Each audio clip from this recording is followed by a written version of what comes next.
Hello dear TYBSC, welcome to the another video lecture of your immunology second, and finally we are at the last point of this chapter, that is the immunosuppression of autoimmunity. Okay, in this chapter which is hypersensitivity, we have learned about the types of hypersensitivity.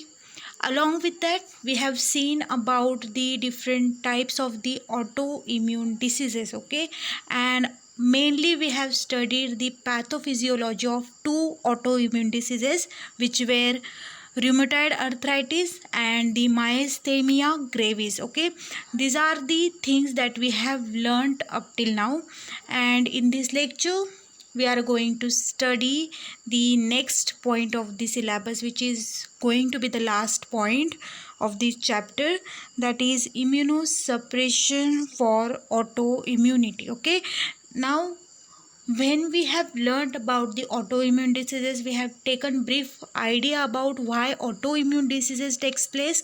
We have seen their mechanisms. So now here we need to understand about how to treat those autoimmune diseases, how to deal with those autoimmune diseases. Okay, so in this lecture we will see how nowadays the immunosuppression phenomenon, okay, this has been employed for curing of the autoimmune diseases. Okay, so we have studied about the myasthenia gravis.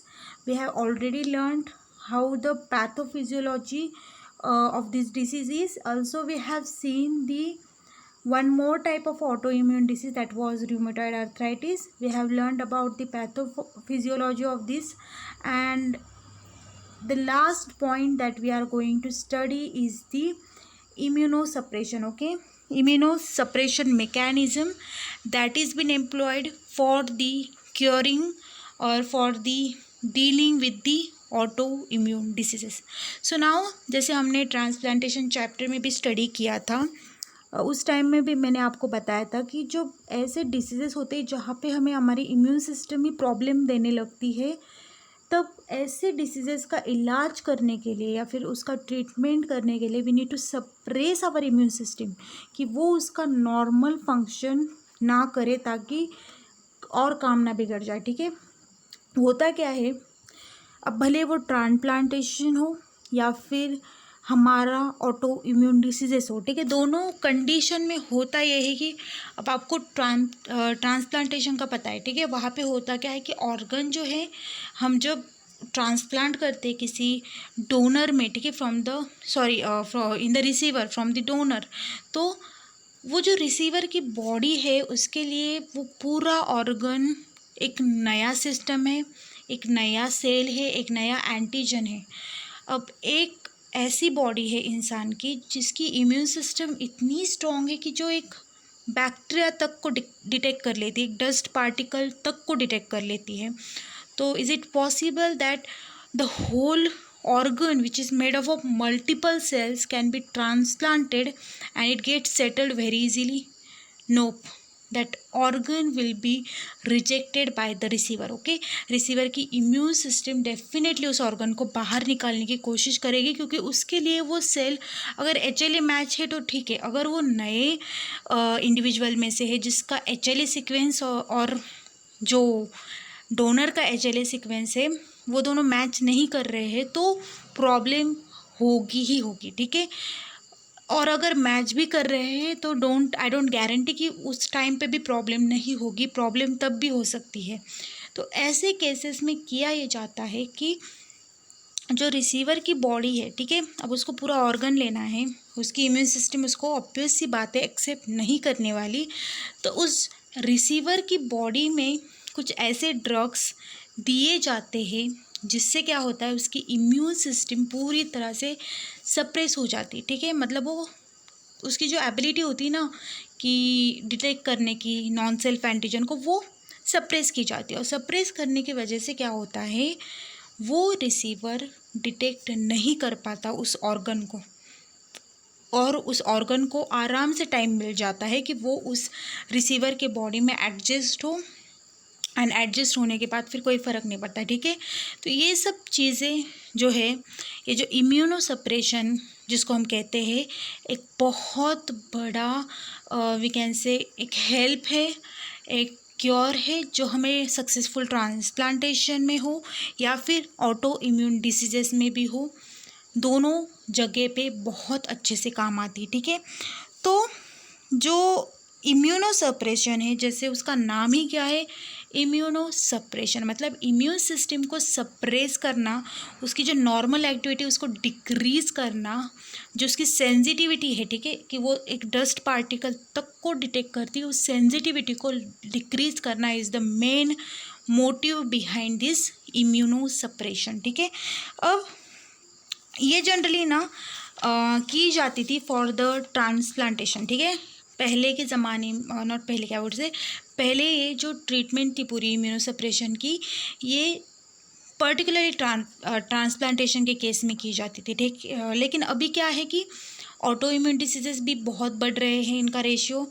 तो हो क्या रहा है कि अब auto immune diseases में भी problem यही है कि हमारी इम्यून सिस्टम हमारे ही लिए दुश्मन बन जाती है, क्योंकि वो हमारे अपने एंटीजन को पहचान नहीं पाती है, और इसलिए होता क्या है कि वो उन्हीं के अगेंस्ट जो है इम्यून रिस्पॉन्स जनरेट करती है, और वो इतना ओवर इम्यून रिस्पॉन्स जनरेट करती है कि उससे बहुत जो है इफ़ेक्ट बढ़ता है, कभी कभी बहुत सारे ऑर्गन्स पे उसका इफ़ेक्ट होता है। तो ये सब ना हो, इसलिए जो हमारी इम्यून सिस्टम है उसका जो है पूरी जो एक्टिविटी जो है वो कम करने का काम इम्यूनो सप्रेशन के थ्रू किया जा सकता है, ठीक है। अब आजकल not only in the transplantation but auto immune diseases में भी इम्यूनो सप्रेशन का जो है यूज़ किया जाता है। अब जैसे हमने स्टडी किया, माइस्थेमिया ग्रेविस हो, या फिर रूमेटॉइड अर्थराइटिस हो, या फिर even the systemic lupus, okay, ये सब डिसीजेस के लिए आजकल अवेलेबल है कि हम ऑटो इम्यून डिसीजेस को ट्रीट कर सकते हैं using the immuno suppression system, okay. तो इवन द एंजाइम इनिबिटर्स भी आजकल यूज़ किए जाते हैं, लेकिन इम्यूनो सप्रेशन का बहुत बड़ा रोल आजकल जो है ऑटो इम्यून डिसीज की जो ट्रीटमेंट है उसमें है, ठीक है। सो नाउ अब होता क्या है, यहाँ पे किया क्या जाता है, तो ये जो इम्यूनो सप्रेशन ड्रग्स होते हैं, ठीक है, वो क्या करते हैं कि जो हमारे इम्यून सिस्टम के जो सेल्स होते हैं, ठीक है, जहाँ पे सपोज़ कोई इन्फेक्टेड सेल है, ठीक है, जैसे हमने फिनोमिनॉन देखा था सिट्रुलिनेशन, तो वो सिट्रुलिनेशन का जो फिनोमिनॉन है उसकी वजह से होता क्या है कि जो हमारे नॉर्मल सेल्स है उनका स्ट्रक्चर चेंज हो जाता है, ठीक है, और उसकी वजह से होता क्या है कि इम्यून सिस्टम उनको फॉरेन कंसिडर करने लगती है और छोटे छोटे इम्यून कॉम्प्लेक्सेस बनाने लगती है, ठीक है। तो ये ना हो इसलिए किया क्या जाता है कि उन सेल्स का जो है सप्रेशन किया जाता है। कैसे, तो ये जो ड्रग्स होते हैं उन सेल्स का डीएनए जो है उसके सिंथेसिस को स्टॉप कर देते हैं, जिससे होता क्या है कि वो सेल विथ टाइम अब वो रेप्लिकेट नहीं हो पाते, इसलिए वो किल हो जाते, ठीक है। तो ऐसे भी इम्यून सिस्टम को सप्रेस किया जा सकता है। और जनरली जो इम्यून सप्रेशन के जो ड्रग्स होते हैं वो जनरली आई वुड से तब यूज़ किए जाते हैं जब बहुत सीरियस ऐसी बीमारी हो, लाइक जैसे हमने रूमेटॉइड अर्थराइटिस में देखा था, वो बाद में किडनी, लीवर, स्किन सब पे अटैक करता है। तो अगर ऐसे चीज़ों में जो है कुछ ट्रीटमेंट नहीं मिल रहा है तो immunosuppression is a very good idea, okay. Then along with that इसका एक फ़ायदा ये भी है कि जो हम केमिकल स्टेरॉइड्स लेते हैं, ठीक है, उसके लिए एक अच्छा अल्टरनेटिव है इम्यूनो सप्रेशन। उससे क्या होता है कि जो स्टेरॉइड है, अब ऑलरेडी बेचारी बॉडी ऑलरेडी बहुत डैमेज हो चुकी है because of the auto immune diseases, और उसके ऊपर हम लोग स्टेरॉइड ले तो उससे और भी ज़्यादा साइड इफ़ेक्ट हो सकते हैं। तो ये सब हम लोग अवॉइड कर सकते हैं। तो स्टेरॉइड की जगह पे अगर हमने इम्यूनो सप्रेशन का यूज़ किया तो ये जो भी स्टेरॉइड का हार्मफुल इफ़ेक्ट है वो हम लोग कम कर सकते हैं, ठीक है। ये जो इम्यूनो सप्रेशन है, आप चाहो तो ड्रग के साथ, जो हम केमिकल ड्रग या स्टेरॉइड्स यूज़ करते हैं उसके साथ दोनों के कॉम्बिनेशन को हम दे सकते हैं, मतलब इम्यूनो सप्रेसिव ड्रग्स भी दो और स्टेरॉइड जो नॉर्मल केमिकल ड्रग्स होते हैं वो भी दो। उससे होगा क्या, ड्रग्स के लिए वो एक एडजुवेंट जैसा हो जाएगा और इम्यून सिस्टम में जो नॉर्मल इम्यून सिस्टम है उसके सप्रेशन होने की वजह से ड्रग भी अपनी एक्टिविटी और ज़्यादा अच्छे से कर पाएगा। तो ये भी इसका फ़ायदा हो सकता है। जनरली जैसे मैंने आपको बताया तो इसमें इम्यूनो सप्रेशन किया जाता है, मतलब नॉर्मल जो डिटेक्शन मैकेनिज़्म है इम्यून सिस्टम का, जो पुलिस का काम करती है हमारी इम्यून सिस्टम, उसका वो काम को हिंडर्ड किया जाता है। तो इसकी वजह से होता क्या है, जैसे ये इम्यून सिस्टम अब हमारे लिए हमारे अच्छे के लिए ही है, तो इम्यून सिस्टम की मदद से कैंसर सेल्स भी एलिमिनेट होते हैं, हमें पता ही है, ट्यूमर सेल्स। तो होता क्या है कि हम जब इम्यून सप्रेशन करते हैं तब हमारी बॉडी जो है कैंसर सेल्स को एलिमिनेट नहीं कर पाती, ठीक है। और उसकी वजह से शायद इन फ्यूचर उस पेशेंट को, ठीक है, अभी ऑटो इम्यून डिसीज से क्योर हो जाए या फिर जो है ठीक ठाक उसको लगे, लेकिन बाद में उसको कैंसर का जो है ऑकरेंस फिर फेस करना पड़ेगा, ठीक है। बहुत केसेस में ऐसा हुआ है कि इम्यून सप्रेशन की वजह से इन द फ्यूचर कैंसर का ऑकरेंस होता है, ठीक है। तो ये एक डिसएडवांटेज है इसका। देन ये जो इम्यून सप्रेशन है, ठीक है, it was been firstly employed as I told you for only the transplantation phenomenon, not for the autoimmune disease. बाद में ऑटो इम्यून डिसीज़ के लिए यूज़ किया गया। And like rheumatoid arthritis, multiple sclerosis, myasthenia gravis, then psoriasis, even the systemic lupus। and also इसमें क्या किया जाता है कि हम लोग जो है अब not only auto immune diseases but जो नॉन ऑटो इम्यून डिसीजेज होते हैं जो इन्फ्लामेशन की वजह से होता है, like long term allergic asthma, ठीक है। एलर्जिक अस्थमा जो होता है बहुत ज़्यादा इन्फ्लामेशन होने की वजह से, मतलब जो हाइपर सेंसिटिविटी है, ठीक है, उसकी वजह से होता है।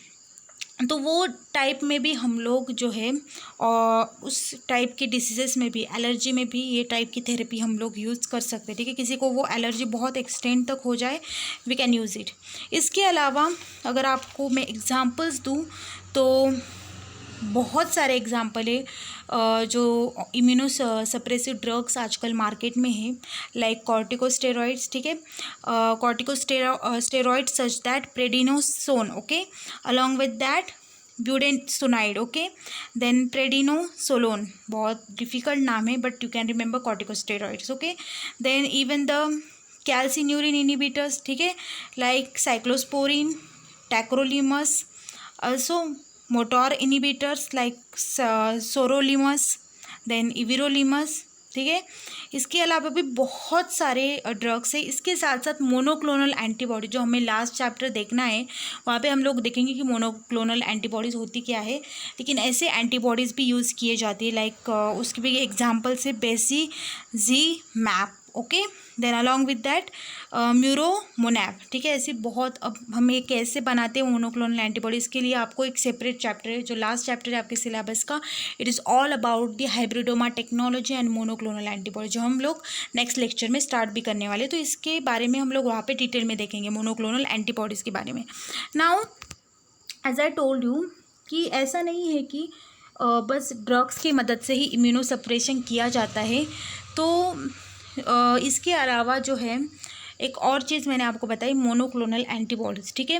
तो ये मोनोक्लोनल एंटीबॉडीज़ क्या करती है, वो वहाँ पे जाके बाइंड होती है जहाँ पे सेल ने कुछ स्ट्रक्चर चेंज कर लिया है अपना, वहाँ पे जाके बाइंड होगी, जिसकी वजह से होगा क्या, सेल के अगेंस्ट एक मैकेनिज़्म ऑन होगा बॉडी में और ऑटो एंटीबॉडीज़ प्रोड्यूस होने के जगह उस मोनोक्लोनल एंटीबॉडीज़ के अगेंस्ट एंटीबॉडी प्रोड्यूस होंगी और इजीली वो सेल एलिमिनेट हो जाएगा, ठीक है।